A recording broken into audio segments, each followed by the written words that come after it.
So let's solve this problem. From the figure, an angular section 100 mm by 75 mm by 6.25 mm is riveted by a 19 mm diameter rivets arranged as indicated.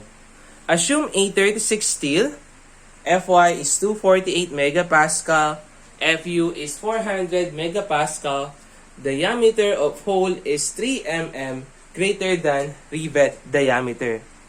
So for this example, so meron daw tayong angular section. For this angular section, we have yung kabuuan niya is 75 yung sa taas, which is eto. Yung 100 naman, eto naman yan. And yung 6.25 naman, yun naman yung thickness ng angular section natin. So, yung mga rivets natin, dito sa angular section natin, was arranged as indicated. So, for this part, no, eto yung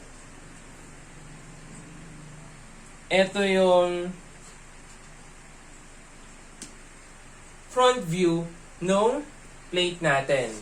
So, meron tayo dito, ito yung magsisilbing 75 natin.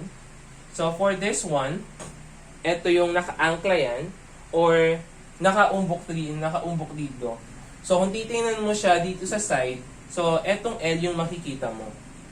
So, for this one, since naka-front view lang dyan, so, yung tendency is hindi makita yung yung L, yung pa-L natin dito, o yung overhang. So, for this one, kung titingnan mo siya dito sa side view, ito yung makikita mo, yung cross-section niya na angular section. So, for this one, no, kung mapapansin ninyo, ito yung mga rivets natin. Yung rivets natin dito, meron tayong rivets na nasa taas. So, ito yung mga rivets natin sa taas. Tapos, may mga rivets tayo dito sa gilid. So, for this one, no, meron tayong tension. So, for this plate, so meron tayong tension na humahata dito sa member natin. So, for this one, no, kapag meron tayong tension force, tapos, etong L section natin, etong naka-overhang natin. So, kapag may mga naka-overhang na parallel siya, or perpendicular etong mga bolts natin or rivets natin with respect to the tension, so ginagawa natin is kino-convert natin etong plate na to. So, ginagawa natin is tinataas natin to para maging siyang ganito yung cross-section natin. So, kung titingnan natin sa side view, so mag-a-appear etong angular section. So, ginagawa natin, since meron tayong overhang dito, tinutuwid natin siya kapag nako-consider tayo ng tension. So, for this part, yung angular section natin, gagawin natin siyang converted section. So, itutuwid natin siya. So, kung itutuwid natin yung cross-section natin ng plate natin, so, yung tendency niyan is, kung ganito dati yung position ng mga rivets natin, so mangyayari is from nakatayo, so hihiga niyan yung mga rivets natin. So, eto naman yung another set of rivets natin. So, usually, kung ikakat mo dito, kung ikakat mo sila, eto yung mga cross-section ng rivets natin. So, for this part, so, kung itatayo natin yan, so, from the outer part, hanggang dito, hanggang dun sa centroid ng diameter ng rivet natin, that is equal to 37.5. Yung susunod naman yan, isahanapin natin yung distance between these two rivets. So, para malaman natin yan, siyempre, gagawin natin is, itatayo natin yung part na to. So, for this one, kapag tinayo natin yan, so, yung gagawin natin is, itatayo lang natin is this part. So, etong part na to. So, hanggang dito lang. So, from this point, hanggang dito, ito yung magsisilbing, ito yung itatayo nating part. So, mangyayari niyan, etong 43.75 natin, from the center of your rivet hanggang dun sa outer part, that is 43.75.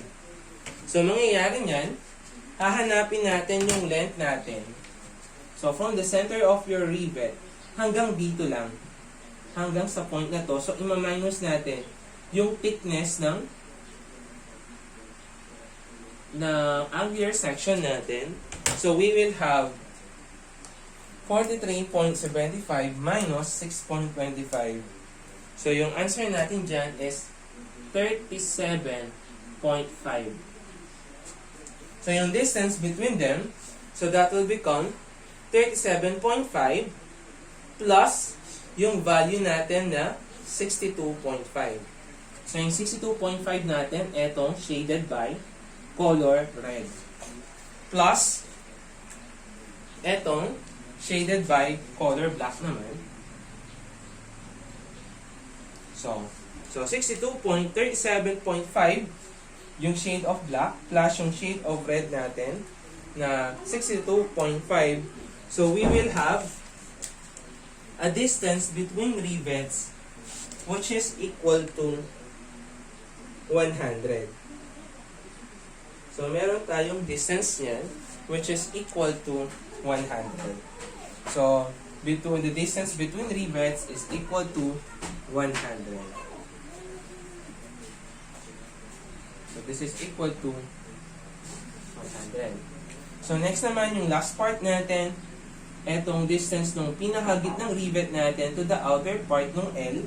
So that is equal to 31.25. So ngayon, from an angular section, tinuwid natin siya. Siyempre, tutuwid din etong plate natin. Kasi yung mangyayari niyan is, hindi na nakapa-L yan. So, itutuwid na. Kaya, nangyayari is from this plate, naging ganito yung plate natin. So, first of all, as stated sa problem natin, determine the capacity of the section based on yielding on gross area. So, dealing with yielding on gross area, yung formula lang naman natin in finding for the tension, that is equal to 0.6 of Fy multiplied by the gross area. So, for this part, no, P is equals to 0.6. Yung Fy natin, that is equal to 248 multiplied by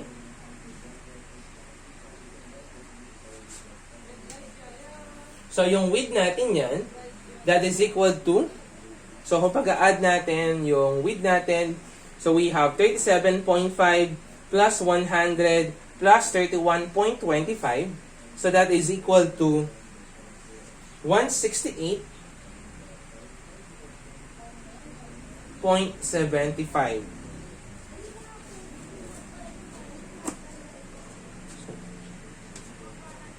So, yung thickness naman natin, so yung thickness ng cross-section natin, that is equal to 6.25. So, eto yung width natin.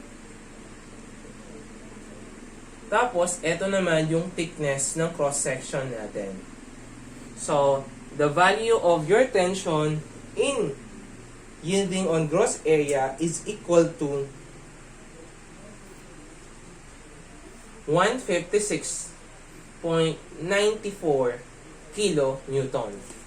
So that is the value ng yielding on gross area natin sa pagkuha ng capacity ng section natin dealing with tension. So for the next part, so we will going to determine the capacity of the section using tensile fracture of the net area. So, right now, yung kukunin naman natin is yung net area naman natin. So, in computing for the tensile fracture of the net area, So, meron tayong formula dyan. So, yung formula natin that is equal to tension is equals to 0.5 of Fu multiplied by the value of your AE.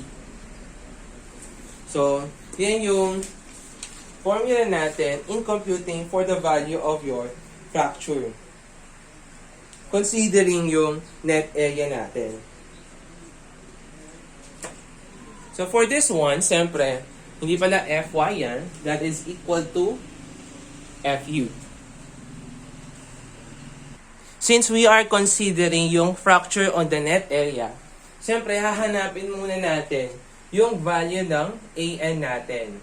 Kasi for the value of your A or the effective area, that is yung reduction factor natin multiplied by the net area.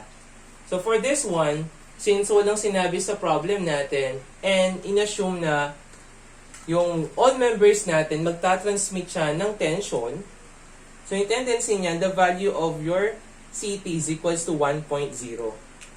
So for this one, let's solve for the value of your AN.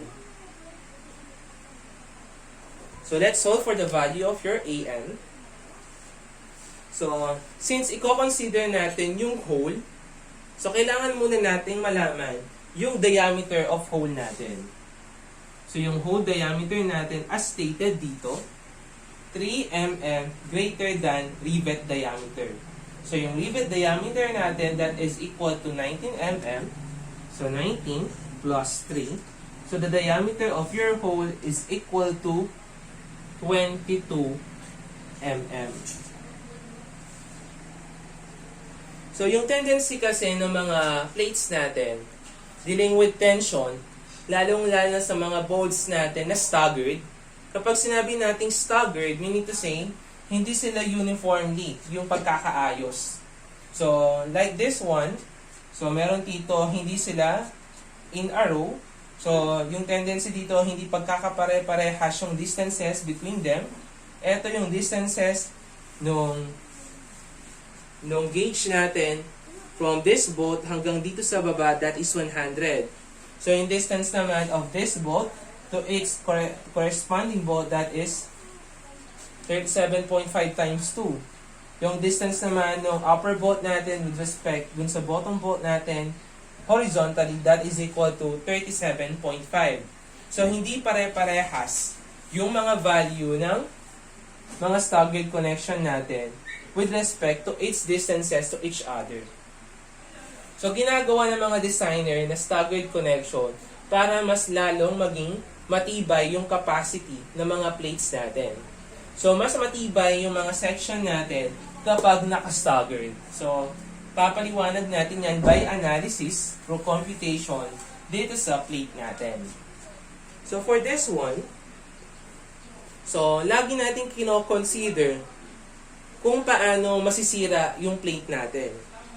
So, for this one, dealing with the fracture net area, so let's just consider section ABC. Consider section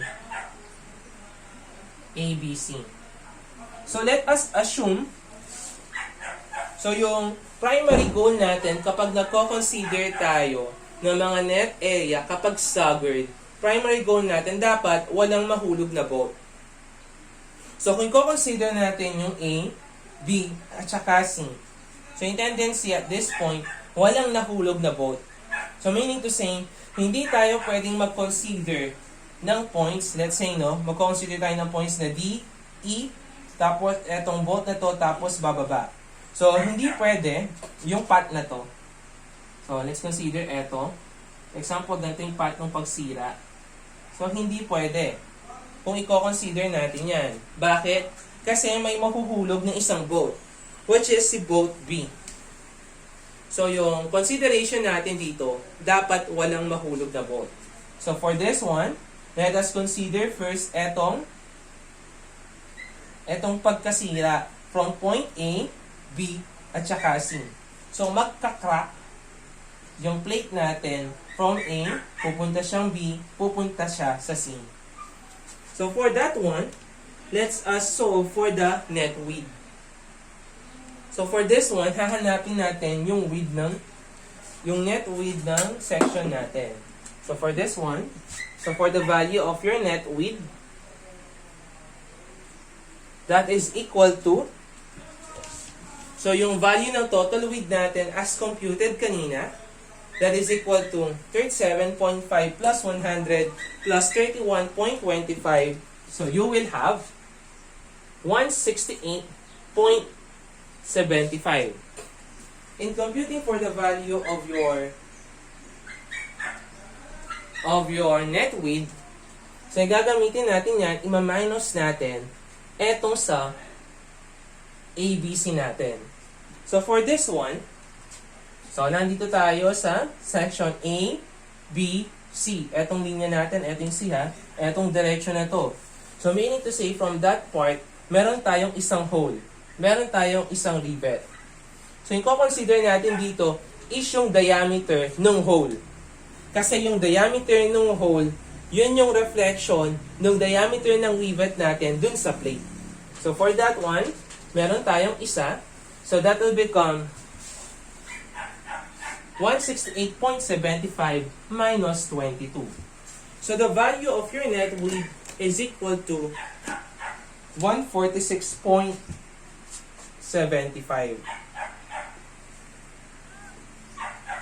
So, mamaya na lang natin kunin yung area. Kasi madali lang naman kunin yung area ng section ABC. Bakit?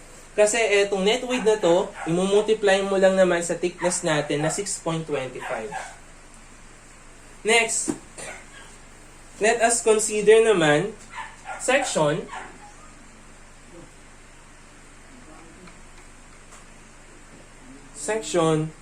DE,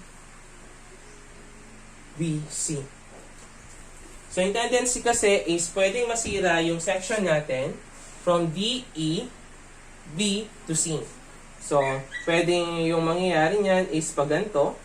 So, magka-crack siya at this point. Tapos, from E, pupunta siya sa B. From B, pupunta naman siya sa C. So, pwedeng ganyan yung crack niya. So, yung tendency niyan, since magka-crack siya at that point, so, hanapin natin yung value ng net width natin. So, for this one, same lang naman. So, we have 168.75, yung total width natin, minus. So, etong buong yan, so, ilang hole yung makikita natin? So, meron tayong makikitang isang hole, dalawang hole. So, that will become 2 times 22 plus. Since staggered yung connection natin dito, meron tayong gauge, meron tayong pitch.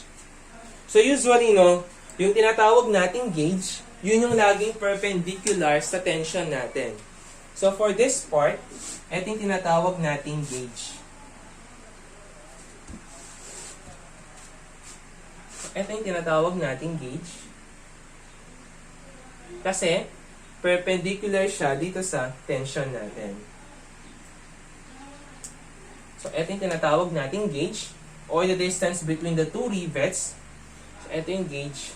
Tapos, yung susunod naman na parallel sa tension natin, yun naman tinatawag nating pitch. Wherein yung pitch natin, that is always parallel sa tension.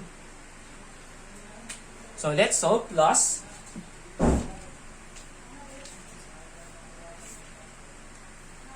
S squared over 4G. So, lagay natin. So, S squared over 4G. Yung S natin, that is the value of yung distance ng E at saka G natin horizontally, which is equal to 37.5 squared all over 4 times G. Where naman yung gauge length naman natin, that is the distance between both E at saka both B vertically, which is equal to 100. So, the value of your net width, considering DEBC, is equal to 128.27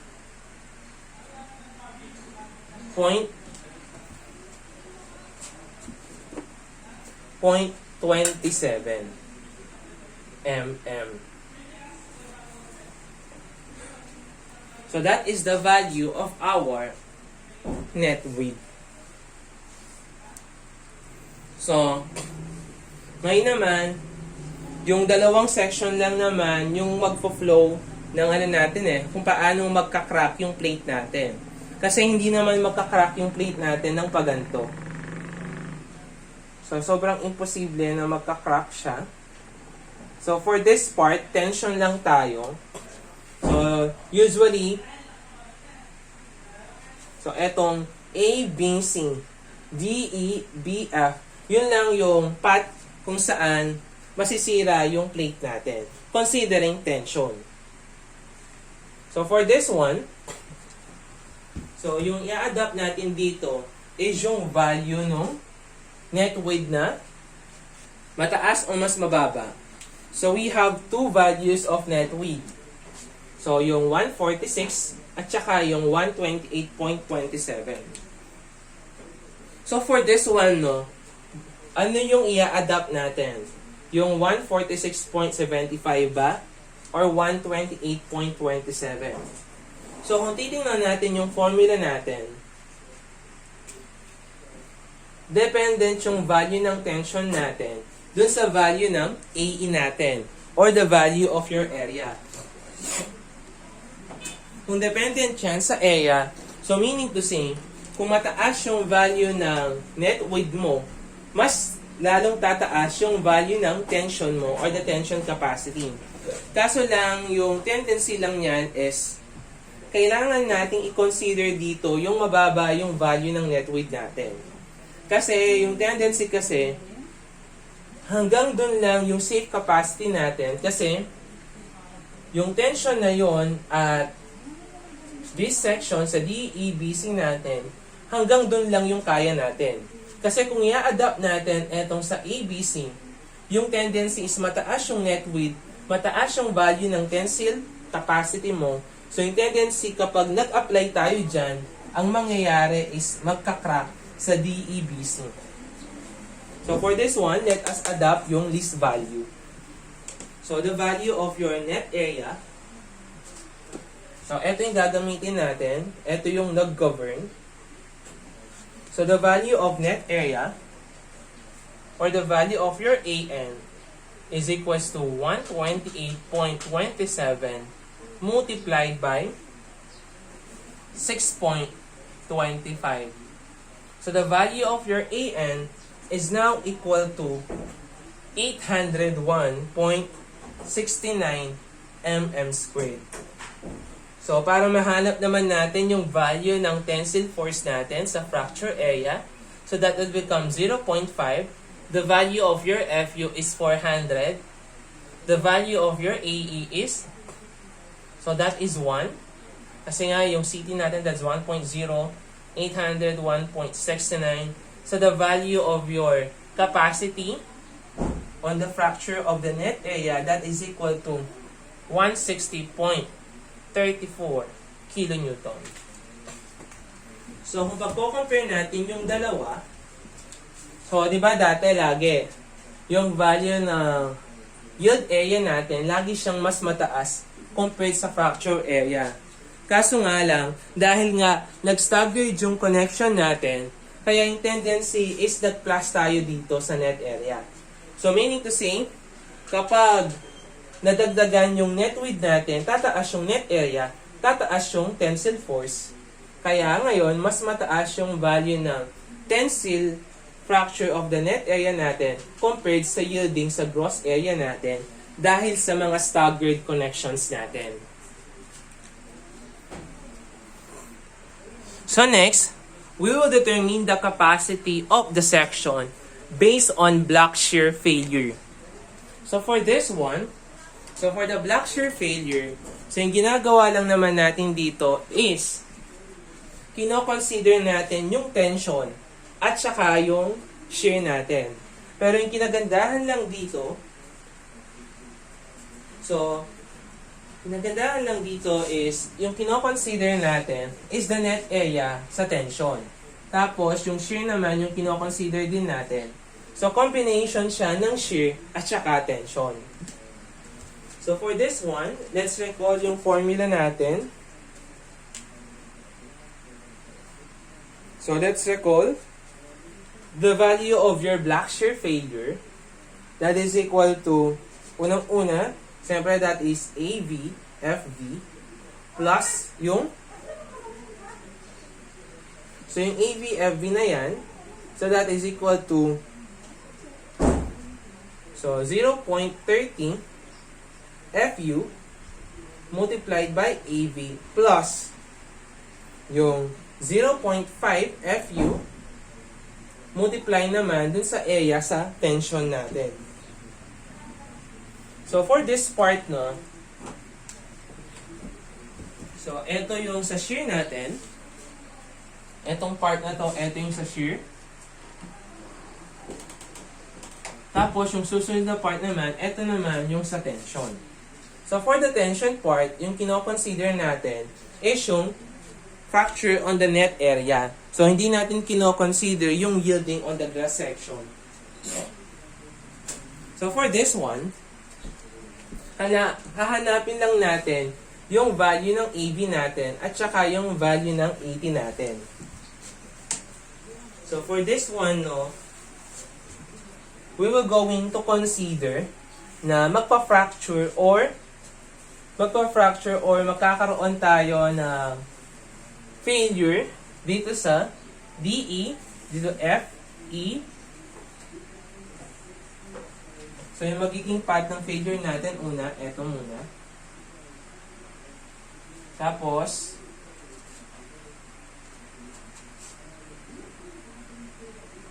dito sa baba. Tapos dito, ayan. So ayan yung magsisilbing path ng failure natin. So for this one. So kapag kino-consider natin yung mga area natin na parallel dito sa tension natin, so meaning to say for this part, etong dalawang to, yung kino-consider natin dito na path, etong path na to, eto yung tinatawag nating shear area. Shear area. Eto namang diagonal na to, na nag-meet siya dito sa tension force natin. Ito naman yung tinatawag nating tensile. Tensile naman. O yung sa tension natin. So, for this part, so let's consider muna.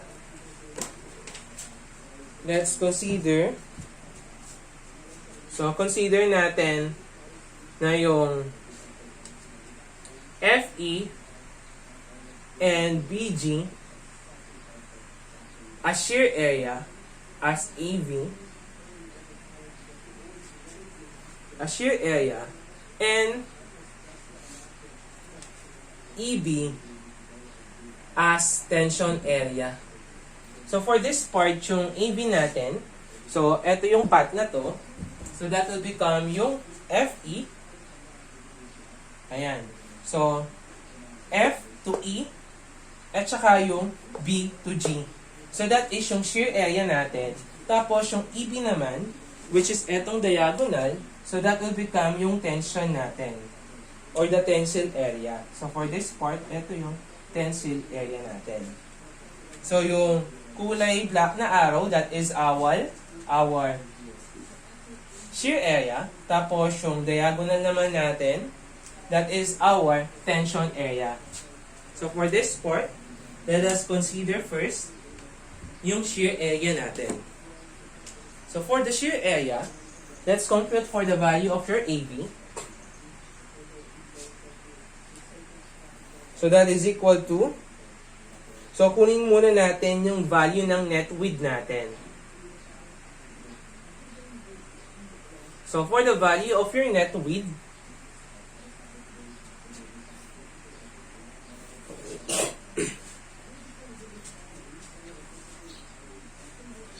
so yung mga distances natin dito, so yung distance din natin dito sa dulo, that is also equal to 37.5. So hanapin muna natin yung net width natin from F to E. From E to F. So that is equal to, so meron tayong apat na 37.5. So 37.5 times 4. So that is equal to 115. So So, yung distance, no, from point A to point F, that is equal to 115. Minus, so from E to F, ito yung E. So, meron tayo ditong isang diameter ng hole, which is equal to 22 mm. Minus, since yung 150 natin, ito yung distance from FE to the middle point ng rivet natin, dun sa pinakagitna. So, meaning to say, kalahati lang ng hole natin yung ima-minus natin dito. So, that will become kalahati ng 22 kasi nga, yung 150 natin simula sa F hanggang dito sa pinakagitna ng E natin. So, that will become equal to 11. So, the value of your net width. So, susunod naman, yung BG naman natin, plus. So, eto sa ano to ha, sa FE. Susunod yung sa BG naman natin. So, 37.5, yung distance niya, we have 1, 2, 3, 4, 5. So, 37.5 times 5. So, you will have ilan? 187.5. Minus, so, along from B to G. From the center of B hanggang sa G natin, meron tayong distance na 187.5. So, minus, siyempre yung kalahati ng hole diameter natin, that is equal to 11, minus 22. So, yun yung net width natin. Ngayon, para maging area yan, para makuha natin yung FB na yan, so yung net width na yan, na nakuha natin, siyempre, i-multiply natin yan, multiply natin yung nakuha natin na yan sa value ng thickness natin. Wherein yung thickness natin, that is equal to 6.25. So the value of your AV for this one is equal to 1559.375 mm squared. So next part is the tension area naman. So for the value of your 18, so that is equal to, so hanapin muna natin yung net width natin. So that is equal to, so yung net width natin,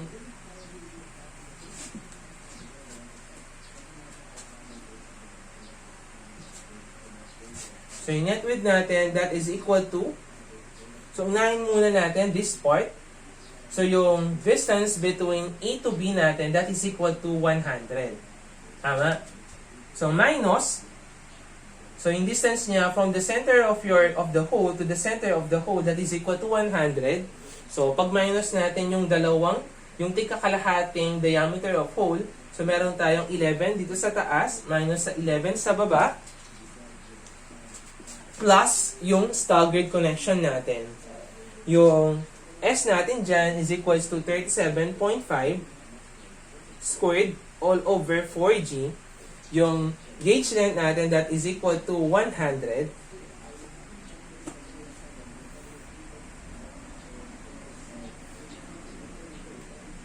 So, para makuha naman natin yung net area natin, etong net width natin na nakuha natin, so, imumultiply natin yan sa value ng thickness natin, which is equal to, etong thickness natin na 6.25. So, the value of your 18 is now equal to 509.47 mm squared.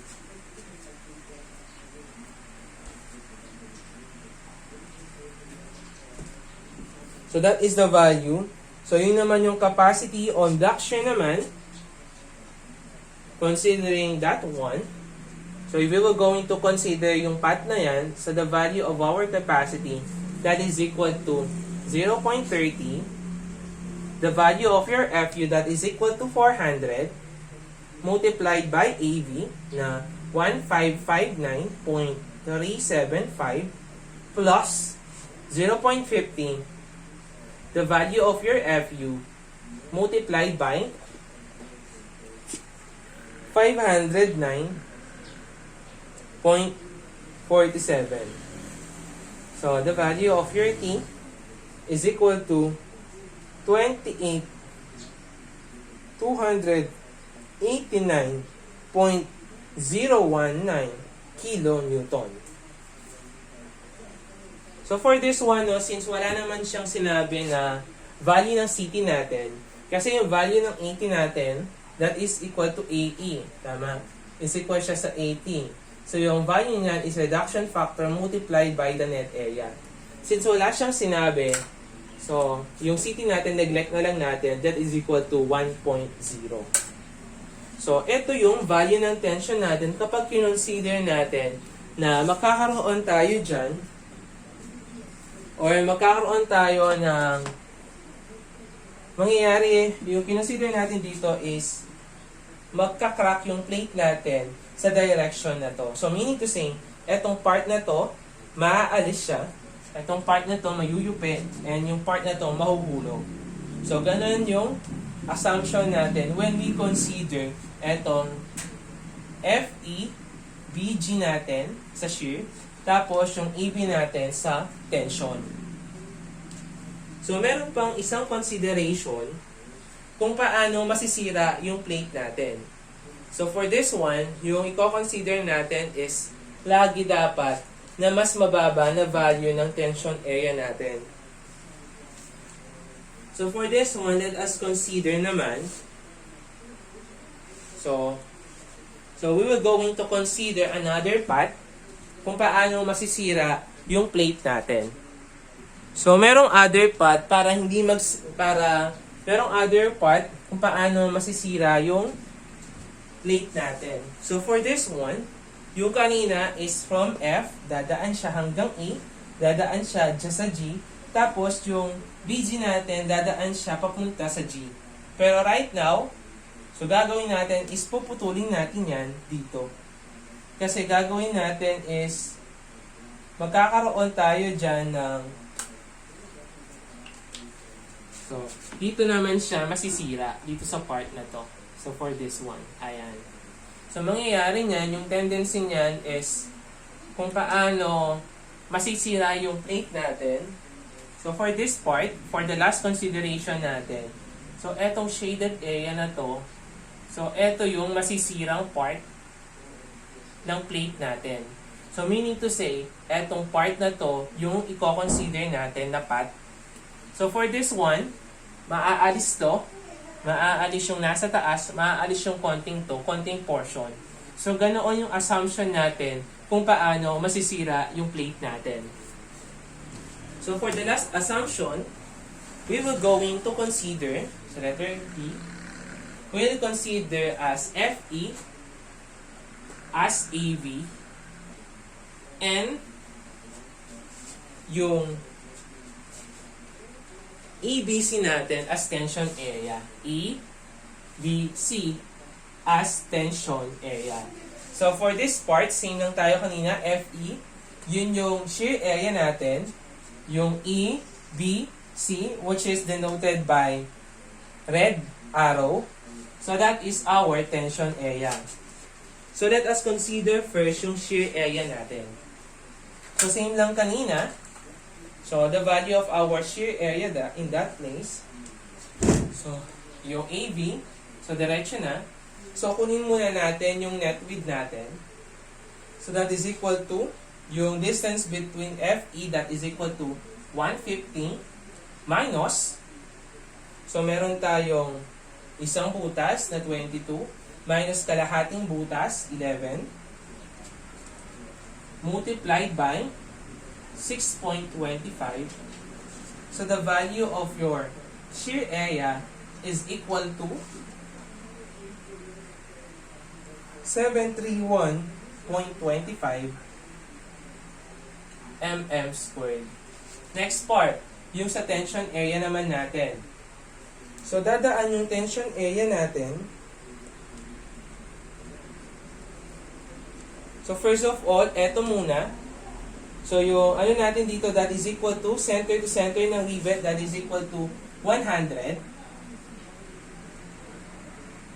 minus, so, tigkakalahati, kasi yung distance from the center of rivet, from the center of hole to the center of hole, that is 100. So, yung kalahati ng hole sa taas minus kalahati ng hole sa baba plus, since it is staggered, so yung tendency niyan is magdadagdag tayo ng S squared all over 4G. So the value ng pitch natin dito, that is equal to 37.5 squared all over 4. Yung gauge length natin, that is equal to 100 plus etong last part natin. So yung distance ng B to C natin, that is equal to 37.5 minus yung value ng kalahating hole, so that is 11. So yung nakuha natin dito, ito yung tawag nating net width. So multiply natin siya dun sa thickness para maging siyang area. Wherein yung thickness natin, that is equal to 6.25. So the value of your 80, that is equal to 675.10 square millimeter. So kung hahanapin natin yung tensile capacity natin, that is 0.30, yung FU natin, yung AB natin na 731.25 plus 0.5 yung FU natin na 400 plus yung area natin na 675.10. So the value of your tensile force is equals to 222.77 kilonewton. So considering the block shear, yung safest natin, ano yung kukunin natin? Eto ba? Or this part? Or this part? So yung consider natin lagi dyan is yung mababa yung load natin. So this is our answer. So meaning to say, no, kapag i-design natin siya, kailangan natin i-consider and i-assume na ganito mag-fail yung plate natin.